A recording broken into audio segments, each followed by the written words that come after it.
이사야 다시 한번 말씀드립니다. 이사야 2장 5절에서 우리 9절까지 제가 읽겠습니다. 야곱 족속아 오라 우리가 여호와의 빛에 행하자.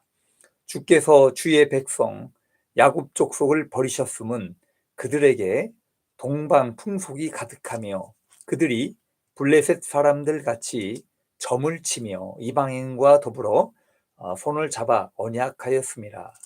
그 땅에는 은금이 가득하고 보화가 무한하며 그 땅에는 마필이 가득하고 병거가 무수하며 그 땅에는 우상도 가득하므로 그들이 자기 손으로 짓고 자기 손가락으로 만든 것을 경배하며 천한 자도 절하며 귀한 자도 굴복하오니 그들을 용서하지 마옵소서.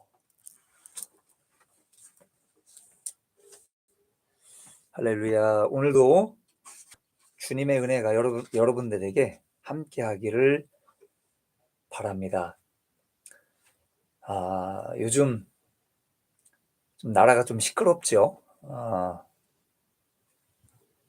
윤석열 대통령께서 탄핵을 당하셨습니다. 앞으로 우리나라가 어떻게 전개가 될지 참으로 걱정스럽고 한탄을 금치 못할 그런 상황에 있습니다. 여러분들 기도 많이 해주시기를 바랍니다. 나라가 망하지 않아야 여러분들도 건강하고 여러분들도 행복한 삶을 살아가실 수 있습니다.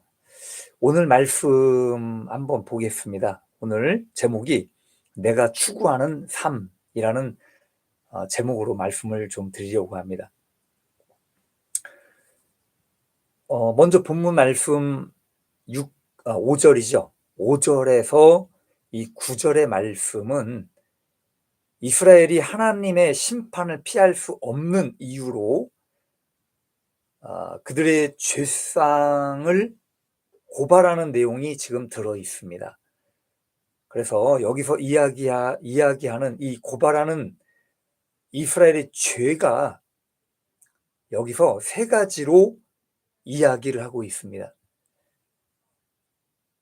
제가 오늘 세 가지 말씀으로 좀 간략하게 말씀을 좀 드리려고 합니다. 첫째는 여기 지금 뭐라고 말씀을 하고 있느냐, 이방인들과 언약을 맺어요. 그 언약을 맺는데 여기 보면 정치, 경제 내용에는 나오지 않습니다. 그러나 군사적으로 교류를 갖게 됩니다. 여기서 교류를 가졌다라고 하는 것은 여기 본문에 보면 미신으로 가득해져 있는 블레셋, 이 블레셋이라고 하는 나라와 교류를 갖게 되는데 그 나라는 미신을 많이 섬기는 그런 나라입니다. 그래서 미신으로 가득해져 있는 그 나라와 그 사람들을 접촉함으로 인해서 물들어 버리게 됩니다. 그리고 그들과 함께 점을 치고 미신을 섬기는 행위를 계속적으로 하고 있음을 이야기하고 있습니다. 자, 이런 미신이나 종교적인 것뿐만이 아니라 여러 가지 다방면으로 교류를 하게 됩니다. 그러면서 이 유다 민족 깊숙이 이 죄악이라고 하는 이것들 뿌리를 내리고 있는 그런 상황을 지금 말씀을 하고 있는 거예요.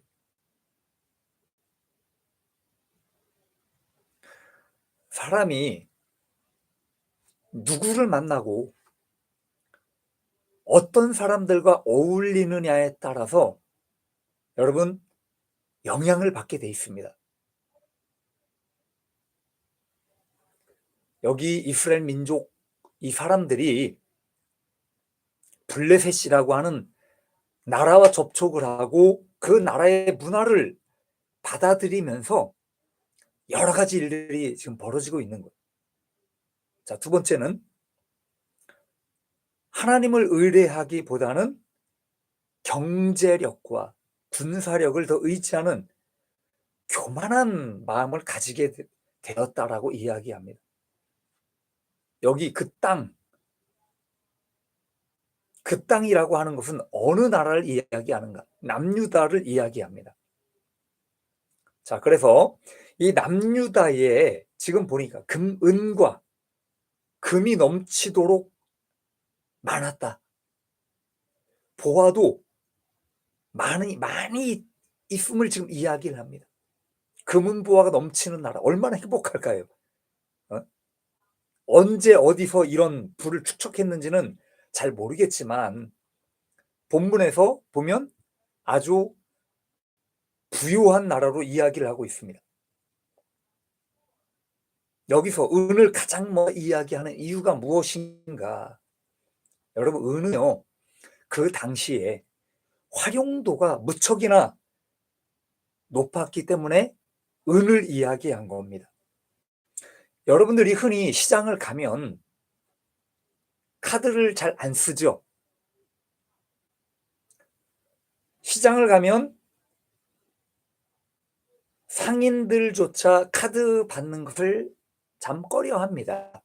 현찰 주는 것을 좋아하지요. 자, 그래서 그 당시 은이라고 하는 것은 우리가 시장에서 현찰을 주고 물건을 사는 것처럼 이런 노동력에 대한 대가, 그리고 그 당시엔 노예가 많았습니다. 그래서 노예를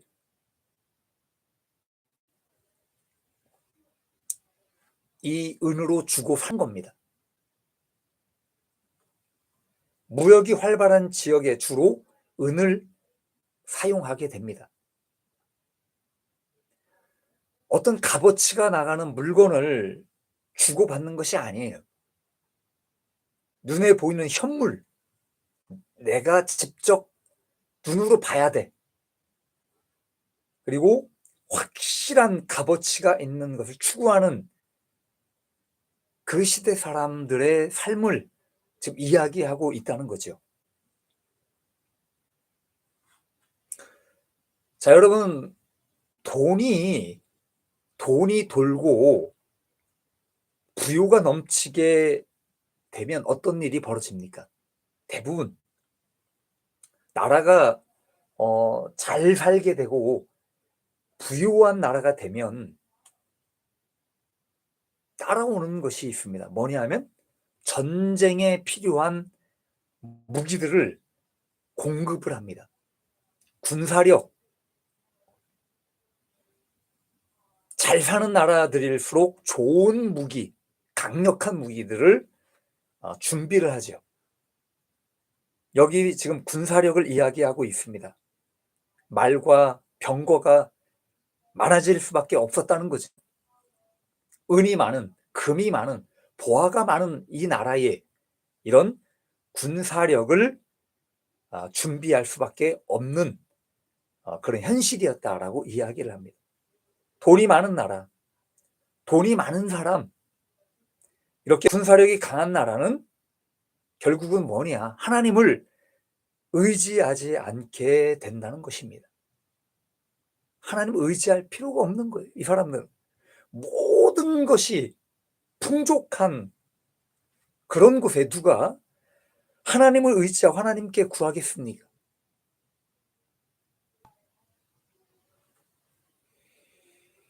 주님께서 말씀하신 팔복 중에 가장 먼저 말씀하신 것이 심령의 가난이에요.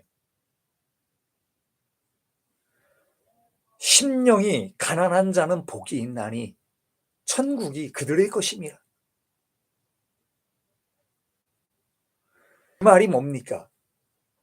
아무나 천국에 갈 수 없다는 이야기지요. 천국을 가고 싶어도 아무나 갑니까? 금은보화를 한 보따리 사서 준다라고 해도 여러분 가능한 일입니까? 아니요. 절대로 그렇지 않다는 거예요. 오직 어떤 사람들이 가는 것이 심령이 가난하여 그 천국을 사모하고 하나님을 사모하는 자들, 오직 그들에게만 허락되는 것이 바로 천국이라고 하는 것이. 이미 마음에 가난을 잃어버리고 하나님이 이제 필요 없어라고 하는 그 교만한 마음들 가운데 살아가는 사람들, 이미 그런 마음을 가진 이스라엘 민족들이 되어버렸다는 거예요. 얼마나 지금 우리나라와 비슷한 상황을 갖고 있습니까, 여러분? 사람은 중심에 있는 것, 마음에 있는 것이 밖으로 나오는 거예요. 항상 그렇습니다. 마음에 내가 어떤 시기심, 미움, 질투, 내가 가지고 있는 어떤 분노, 그런 것들이 나오는 거예요, 바깥으로. 그들이 추구하는 것이 무엇인가? 무엇을 추구하고 있는가? 그저 그들의 삶에는 그 은과 금과 보석이었고 그것을 지키기 위한 군사력에만 정신이 없었다는 것. 오늘 말씀은 이런 것들을 지적을 하고 있습니다. 제가 대한민국을 이야기했지만 오늘 나나도 대한민국에 평화가 왔으면 좋겠다. 그렇게 기도를 했습니다. 왜 대한민국이 이 지경이 되었는가? 왜 대한민국은 스스로 멸망의 길을 향해 달려가고 있는 것인가? 우리 대한민국은 너무나도 이스라엘 민족과 비슷한 그런 상황으로 흘러가고 있구나를 저는 보게 됩니다. 너무 배가 부른 거예요. 6.25를 겪지 않은 그 세대가 일어나고 있습니다. 6.25를 겪은, 가난을 겪은 사람들이 이제는 하나 둘씩 세상을 떠나가고 있지요. 세대가 바뀌는 거예요, 세대가.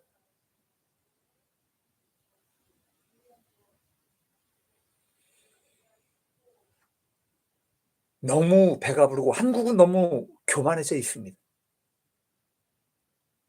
이미 가난한 마음을 잃어버린 나라가 되었구나. 하나님께서 수많은 기회들을 주셨지만 정점을 찍은 거예요, 우리나라. 이미 정점을 찍었어. 이제는 내려가는 일들을 우리 눈으로 보는 시대를 살아가는 것은 아닌가 하는 생각을 해보게 되는 거예요. 여러분, 이 모든 이유가 뭡니까? 겉은 화려합니다. 하나님을 믿는 기독교인입니다, 우리나라가. 그렇지만 하나님을 버린 거예요. 하나님을 버려버렸어요. 여러분도 아시죠? 종교도 정치가 있습니다.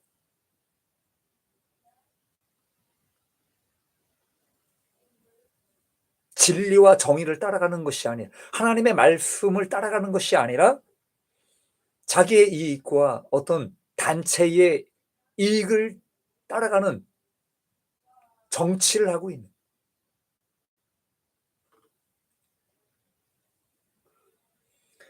하나님의 말씀을 무시하고 정의와 공의와 사랑을 버렸습니다. 이미 자유를 버린 거예요. 대한민국 국민들은 스스로가 종의 멍에를 다시 짊어지기를 원하고 그 방향으로 달려가고 있는 것을 보게 됩니다.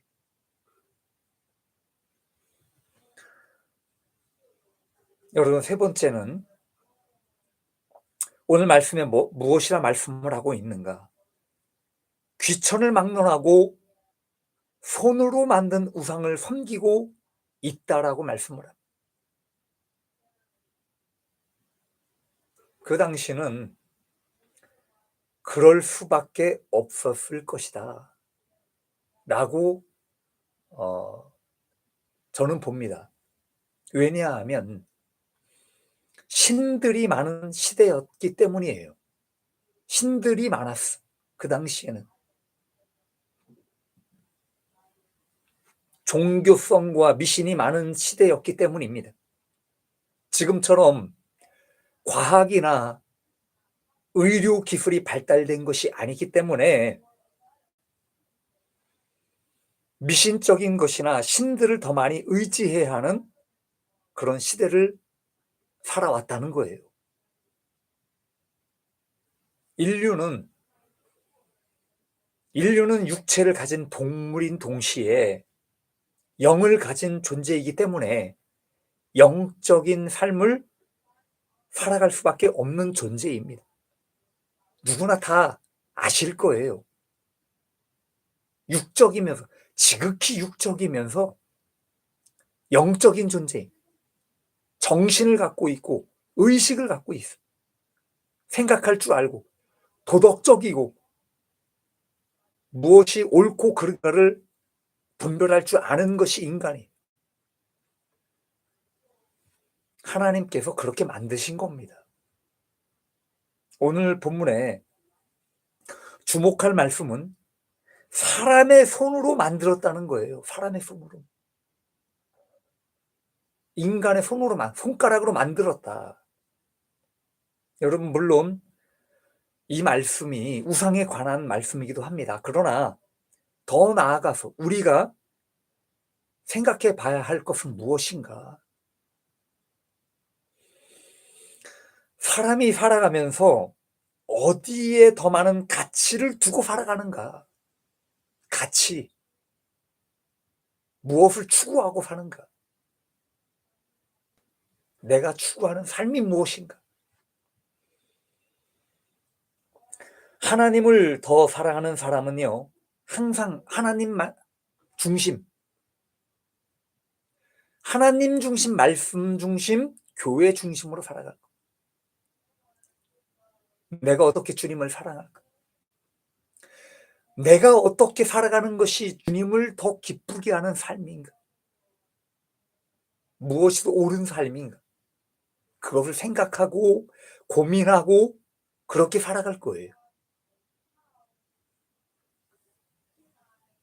그러나 내 자신이 다른 것에 더 많은 가치를 두고 살아간다면 그것이 바로 우상이 되는 거예요.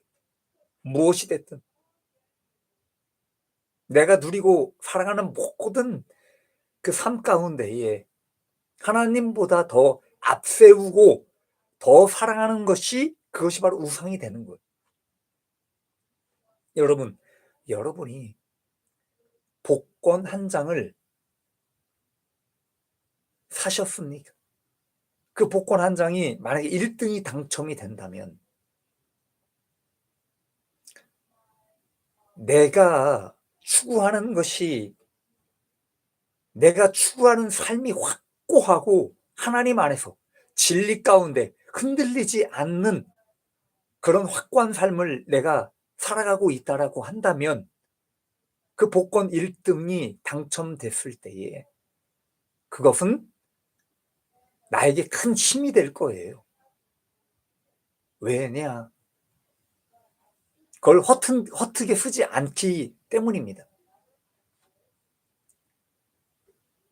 그러나 그 물질이 하나님을 추구하는 것보다 더 크게 생각을 하고 있다라고 한다면 그 1등이 당첨되자마자 여러분 하나님을 당장 떠나게 될 수 있다는 거예요. 제가 이 복권에 관한 우스갯소리로 제가 말씀을 드렸지만 여러분 오늘 본문 말씀은요 이와 같다는 것을 말씀을 하고 있다는 거예요. 여러분 어떻게 생각을 하십니까?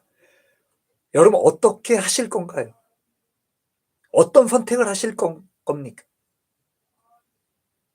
무엇을 더 중요하게 생각할 것입니까? 인간은요, 결국 이 세상의 삶에서 모든 것을 경험하고 살아가게 됩니다. 돈도 벌고, 만난 것도 먹고, 여행도 가고, 내 몸뚱아리에 좋은 것을 하며 살아갑니다. 치장도 해야 되고, 성형수술도 해야 되고. 내가 살아가면서 시대가 변했지요. 이 시대에 맞게 우리가 모든 것을 다 누리고 살아가요. 그런 인간들에게 예나 지금이나 이사야 선지자께서 이렇게 말씀을 하신 거예요. 답을 주셔서 어떻게 살아가야 할 것인가. 오늘 이렇게 말씀을 합니다. 오라 우리가 여호와의 빛에 행하자. 이렇게 말씀을 하신 거예요. 여러분 빛이라고 하는 것은 옳은 것에 대한 착한 것에 관한 이야기죠. 진리에 대한 올바른 것에 대한 아우르는 말씀이기도 합니다. 빛이 우리에게 오면 어두운 깜깜한 빛 가운데 있다가 아침이 돼서 빛이 비치게 되면 어둠은 싹 물러가게 됩니다.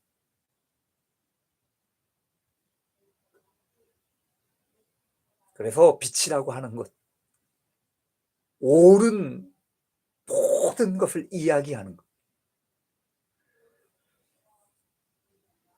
빛에 행하는 자는요, 어둠에 속한 자가 아닙니다. 우상과 죄악을 사랑하는 자들이 아니라는 거예요.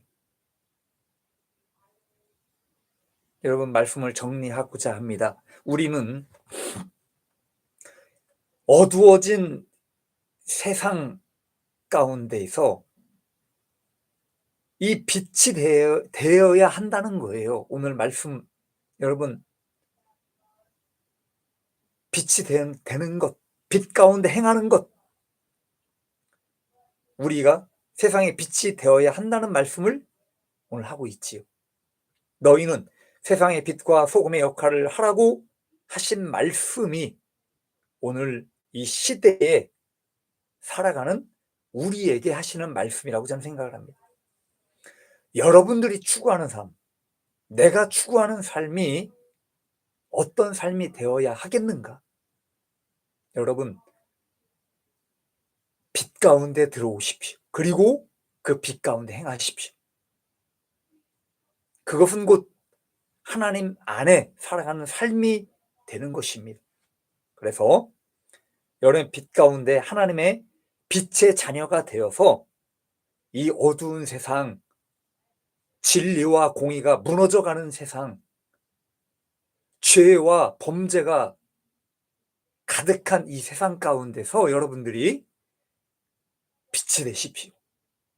올바른 일을 행하십시오. 하나님께서 기뻐하시는 일을 행하십시오.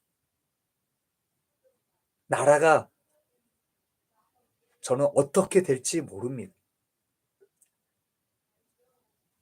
망하게 될지 아니면 더 좋은 나라가 될지 아직 모르겠습니다. 그러나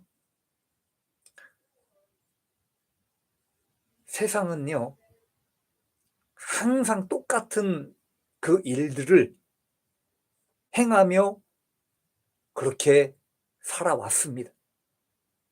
범죄하고 전쟁이 일어나고 또 회개하고 돌아오고가 반복이 됩니다. 우리는 오늘 말씀처럼 빛 가운데 우리가 행할 수 있는 하나님의 자녀들